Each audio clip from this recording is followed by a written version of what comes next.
個平台咧不斷都好強硬，同埋甚至用搞一啲新嘅分紅計劃去吸納一啲新資金。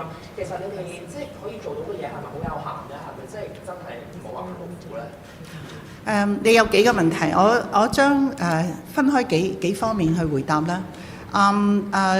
至於嗰呢一個過渡期嘅安排，係唔係一個漏洞？係唔係能夠用俾到一啲嘅平台咧，用呢一個空窗期，所謂嘅空窗期嚟去做啲不法嘅行為咧？首先，我哋都要明白到就係佢哋我哋係喺公眾要知道邊啲係有牌，所以我哋有個有牌，邊啲係有我哋牌嘅平台。咁而邊啲即係其實冇我哋牌嘅話，就其他嘅平台都冇我哋嘅牌照啦。咁亦都我哋俾散戶去投資咧，亦都要經過我哋嘅審視嘅，即係首先你要攞咗我哋牌，然後先至會俾到個如果係滿足到我哋喺我哋公佈嘅指引裏邊嘅要求，然後我哋先至好清晰咁樣個平台先至可以去俾公眾散戶去開戶嚟去做個網上嘅交易。咁呢一啲信息係清楚嘅。如果係未有我哋嘅牌，亦都未得到我哋嘅批准係去進行散戶嘅交易嘅話呢，呢一個公眾會係清楚嘅。咁即係話其他嘅嘢都係有咁嘅必要，即係大家要清楚啦。頭先我話係受到規管嘅渠道去做買賣係比較安全啲啦，受到我哋監察嘅一啲平台。咁至於嗰個過渡期嘅規定嘅話呢，係一個亦都係因於嗰個市場嘅情況嘅必要嘅一個過程嘅。咁呢一度我或者請阿 Liz 去解釋一下我哋個喺呢一方面個諗法同埋點解有咁嘅需要。我哋設呢個過渡期呢，其實就係俾啲已經喺香港營運緊嘅虛擬資產交易平台，同埋係準備好遵守我哋嘅規則啦，去等佢有一個合理嘅時間去準備佢嘅申請，亦都有一個合理時間去搞翻好自己本身內部嘅監控嘅方面啊，點樣去可以真係去守到證監會嘅法規法例嘅。咁所以我哋就有一個咁樣嘅過渡性嘅安排。咁但係我哋其實一早咧已經係向業界好清楚咁樣傳達過嘅，就係話如果你係冇任何意識去意圖去申領我哋嘅牌照嘅話咧，咁其實喺呢個期間，呢個過渡性嘅期間咧，其實就應該着手以有序嘅方式去結束營業嘅。咁而去要停止向香港投資者積極咁樣去推廣服務嘅。咁而我哋其實覺得呢件事情上，其實咧，我哋都係想勸喻大家都係要保持警覺，關於呢個防止詐騙嘅重要性嘅。咁無論有冇過渡期咧，其實不法分子係會繼續去做不法嘅事情嘅。咁所以咧，我哋嚟緊咧，其實證監會同埋我哋嘅投委會咧，都會喺近期就會推出一個咧向公眾嘅教公眾點樣去防詐騙嘅宣傳活動。咁而我哋希望都係透過大眾嘅傳媒、社交媒體啦、教育講座同埋其他多種方式咧，去嘗試去加強呢個投資者嘅教育。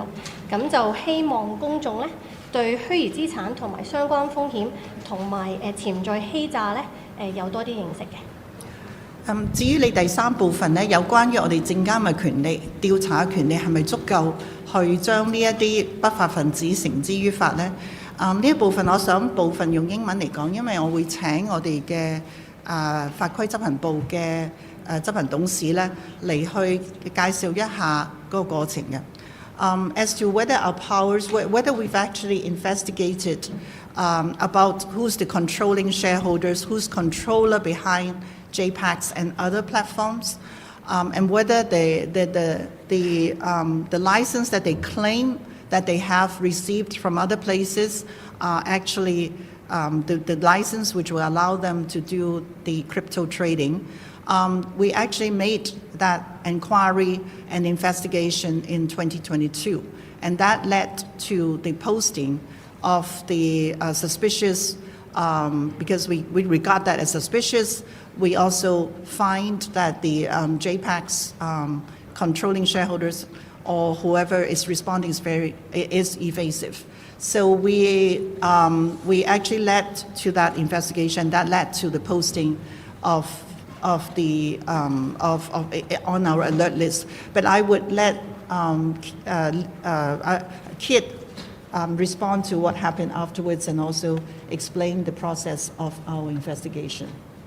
Sure. Good morning. And we did begin our investigation in 2022 when we observed that JPEX appeared to have been making some false and misleading statements on its website and in its advertising materials.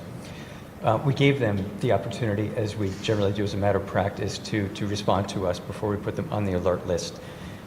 They did respond to us. They were evasive, and we were unhappy with their replies, which is why we then put them on our alert list in July 2022.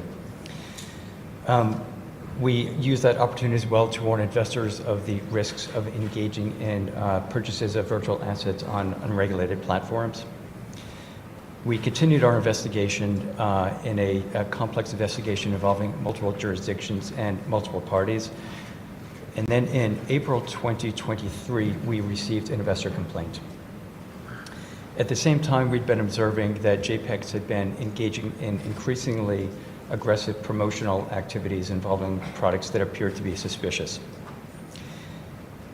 In June 2023, the AMLO came into full effect. At that time, enforcement commenced a more formal fraud investigation.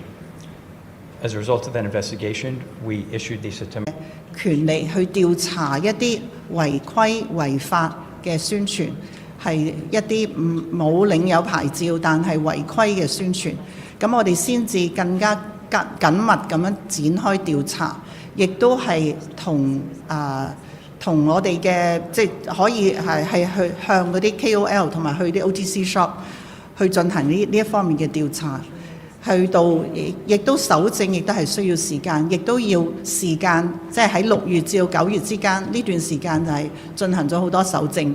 而喺搜證嘅過程之中，我哋有我哋嘅程序，亦都要俾對方被調查嘅目標咧，佢一個時間去回應嘅。咁去到9月，當呢件事已經係懷疑佢係有欺詐成分嗰陣時候。咁我哋就係轉介俾警方，但係喺個過程之中，我哋一直都有同警方溝通呢一啲違法嘅平台，包括 JPEX 嘅一啲情報嘅。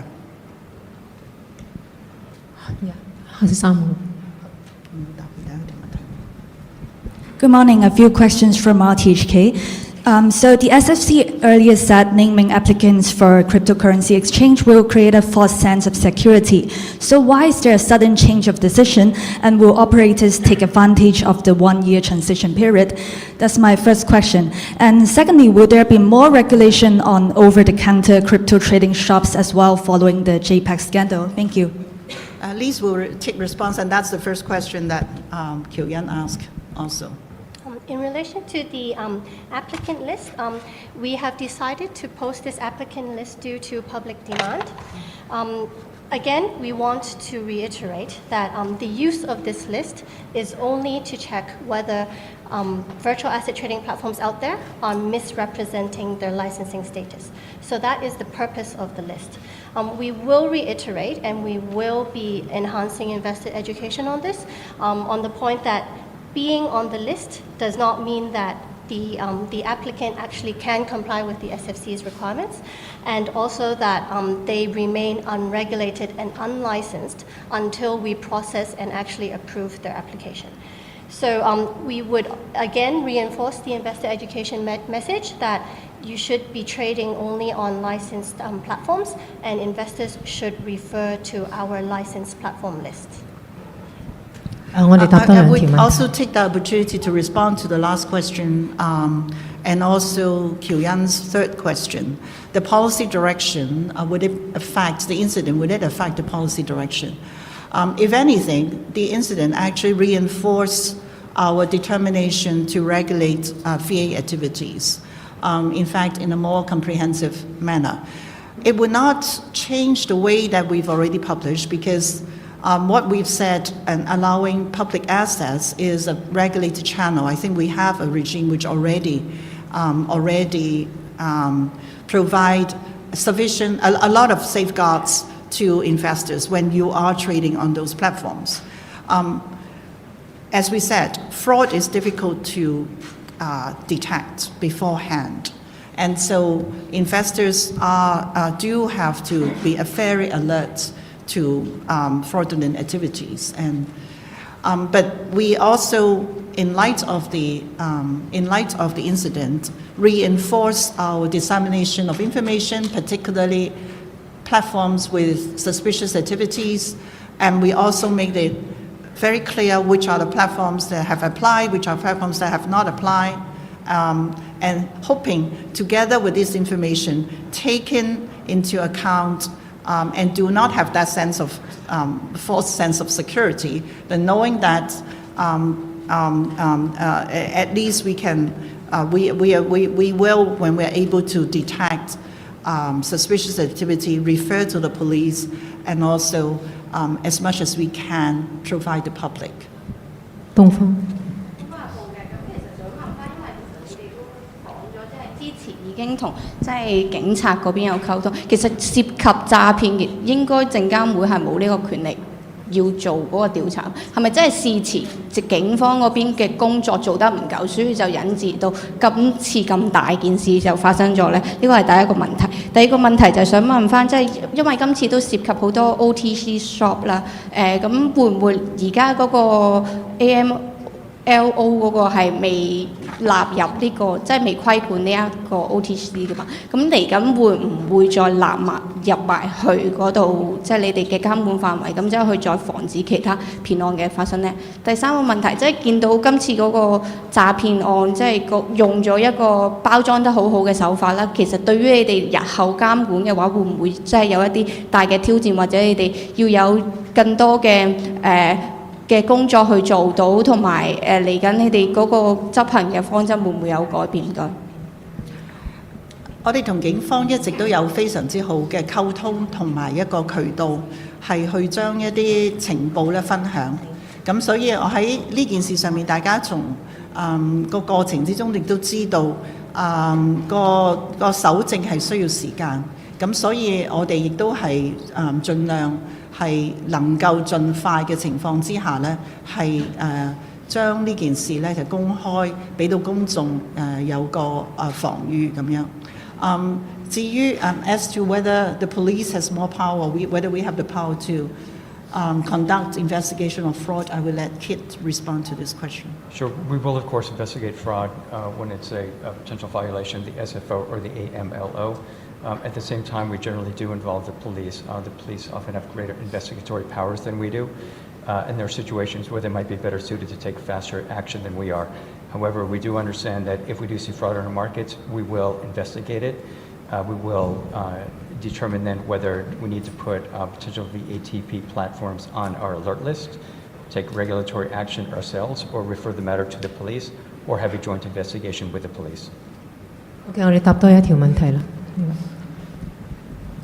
你好啊 ，TVB 嘅，想問翻都係嗰個過渡期嗰個問題啦，就係即係而家個法例生效之後就有1年過渡期，咁其實個過渡期而家都係去咗大約即係3個月到啦，3個月入邊就發生一件咁嘅事啦，其實會唔會就係即係當初喺個法例嗰個設計上，其實會唔會有一個漏洞啊，或者一個失誤嚟嘅咧？其實而家即係睇翻轉頭，即係呢1年期間，即係或者可能再有其他嘅一啲嘅券商可能都會繼續行騙，其實呢一方面嗰個名單做到嘅作用有幾大呢？另外就係即係近日都有一啲嘅保安嘅一啲嘅專家或者一啲業內人士都話，即係 JPEX 好似轉走緊一啲嘅資產走喎。其實而家係咪即係冇辦法去做到一個 stop 嘅作用呢？另外仲有一個問題就係即係香港都想係發展做一個即係全球虛擬資產嘅中心啦。咁今次個事件發生咗之後，咁其實對呢一方面香港建設呢一個中心嘅方面，其實會有咩影響？將來喺監管方面點樣去平衡到發展同監管嘅工作呢？唔該。就住個過渡期問題，我請 Liz 再重申一下。係。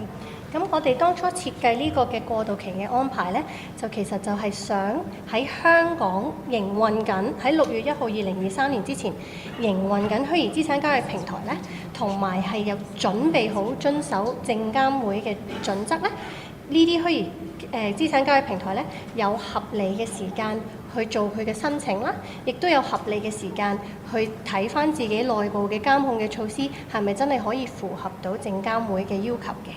咁所以我哋係俾咗呢個過渡期，俾佢哋去整頓自己，之後就係合規性咁樣去提供服務。咁我哋亦都係好清楚咁樣傳達翻俾業界聽呢，就係話如果係冇意申領我哋嘅牌照嘅話呢，咁就其實佢喺呢一個過渡期呢，係應該着手以有序嘅方式去結束佢嘅業務嘅，同埋佢係需要停止向香港投資者積極咁樣去推廣佢嘅服務。咁我哋都係想再一次強調，就係其實呢，投資者呢係需要去保持警覺，去防止呢個詐騙呢個嘅重要性嘅。咁無論我哋有冇過渡期嘅安排呢，其實不法分子係會繼續做翻啲不法嘅行為嘅。咁所以我哋亦都覺得其實好緊要嘅呢件事。咁所以我哋即將呢就會同我哋嘅投委會就會去展開一個公眾嘅防詐騙嘅宣傳活動。咁亦都希望係透過大眾嘅傳媒、社交媒體、教育講座多種嘅方式咧，去加強投資者教育啦，等佢哋去了解虛擬資產涉及嘅風險，同埋亦都可以去識別到詐騙嘅一啲嘅認識嘅。其實我答翻剛才呢位傳媒朋友嘅問題，就係話喺監管同埋發展之間嘅平衡。其實好清楚認識，好清楚呢件事就説明係必須要監管先至可以更加穩步咁樣發展。因為我哋有而家，既然如果你以前係冇一個監管嘅規定嘅話，咁你投資者亦都冇辦法識別邊一個平台係比較安全啲，或者邊個平台咧係可靠一啲。咁而家既然我哋其實嗰個建立呢一套監管嘅規定嘅初心，係為咗要提供到一個受監管嘅渠道，即係好似買股票啊，或者係買其他投資產品，都係可以係投資者知道呢個渠道裏邊，佢當佢開咗戶之後，佢嘅資產起碼係即係會係一個隔離，係受到保護。咁當然呢個都係我哋就算係我哋監管其他嘅投資產品嘅話呢，都唔係話排除話冇詐騙嘅出現嘅。咁但係如果我哋有一個機制去不時咁去檢視，咁亦都係睇住話你起碼就唔會話頭先好似另外一個傳媒朋友講，究竟佢哋嘅嗰個負責人係邊一個啊？佢哋攞咗咁多錢究竟擺咗邊度啊？呢啲唔會有呢個咁嘅情況。咁所以我哋當時建立呢一個監管嘅框架，就係俾到一個受到規管嘅渠道嚟去令到投資者去安心同埋放心。咁我哋喺呢一段咁嘅期間，我哋亦都加強咗嗰個信息嘅傳播，亦都會加強再進一步加強投資者嘅教育。希望通過幾個方法嘅話呢，我哋亦都係向前可以發展到作為一個喺呢一個Web 3.0呢一個嘅呢個重要生態呢，我哋可以發揮到個作用。好多謝大家今日出席嘅發佈會，我哋稍後會發新聞稿嘅，請大家留意。多謝大家。